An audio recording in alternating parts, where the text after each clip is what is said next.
In 2019, Vancouver's so-called green rush finally got the green light. The first legal pot shops in Vancouver opened for business. But 5 years later, is the industry still growing as quickly as many thought it would? If you look across the province and across the country, a lot of stores have opened up and they're closing. Just a lot of unnecessary costs, to be honest. Or is the rush to make money from legal weed fizzling out? We're outside Evergreen Cannabis. This was the first legal pot shop in Vancouver.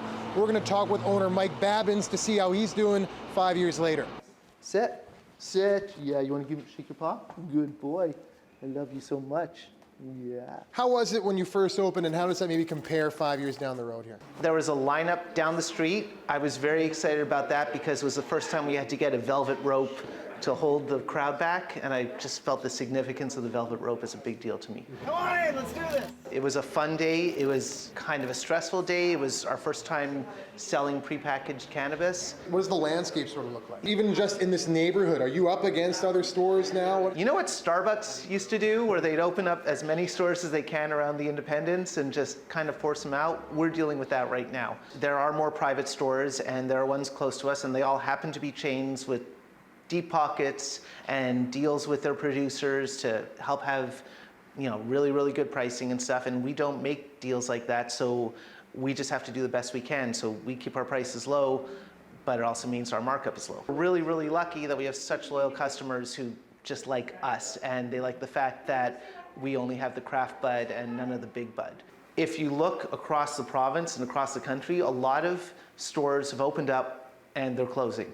And there's stores where people weren't in the industry, they just saw on the news that there's the big green gold rush, and they put their life savings in and they failed and they aren't surviving. And I hate seeing that, but as a store, we're basically playing the waiting game to see these other stores fail. And I don't want anyone to lose out, but I gotta take care of myself and I gotta take care of my team. Competition has been fierce over the years. Since the first 2 legal cannabis stores opened in Vancouver in 2019, over 80 more have set up shop across the city. Aaron Richardson got his license for Sunrise Cannabis 3 years ago. So walk me through the last, 3 years since you've switched over. Have things gone as you hoped or had planned? Having to compete against the government retail cannabis stores, because they have the monopoly on the wholesale side. They're able to obviously display a lot more product. Their prices when they opened undercut pretty much every independent retailer in the area. There's been quite a few challenges, just a lot of unnecessary costs, to be honest.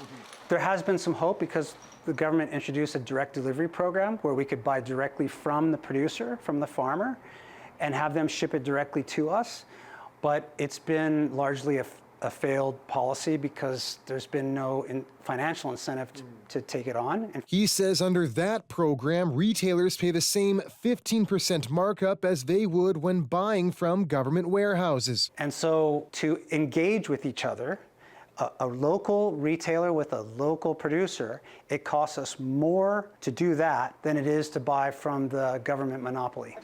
BC has also received its fair share of cannabis excise tax from the federal government since legalization, totaling more than $170 million over 5 years. Ottawa said the expectation was that money would be shared with local communities, but municipalities have yet to see a dime.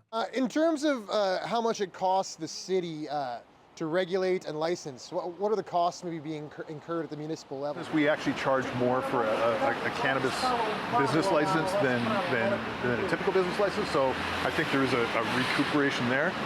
There is an ongoing conversation, though, about revenue excise tax sharing with the provincial government, 25-75 in favor of the province, but we still haven't seen any of that excise tax revenue come to local governments. Is it frustrating that it's been 5 years down the line now and you still haven't seen a penny, essentially?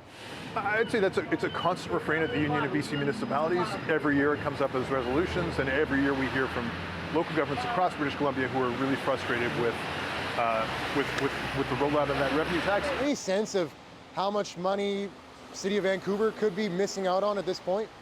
Great question. I'd have to get back to you on that one. It probably is not insignificant though, for sure. Vancouver's a very cannabis-friendly town, so it stands to reason that there's probably a lot of money being left on the table that we would be obliged to. Now the province has said that they're not generating the kind of revenue that they've expected they would with legalizing pot. Seems incredulous, but maybe that's the case. In a statement, the province said while it doesn't directly send money to local governments, it does put those dollars towards services like education and healthcare. As for costly markups for retailers, the province says it's exploring potential changes, but there's no timeline. So for now, shop owners will have to endure and hold out hope their businesses don't go up in smoke. Jon Hernandez, CBC News, Vancouver.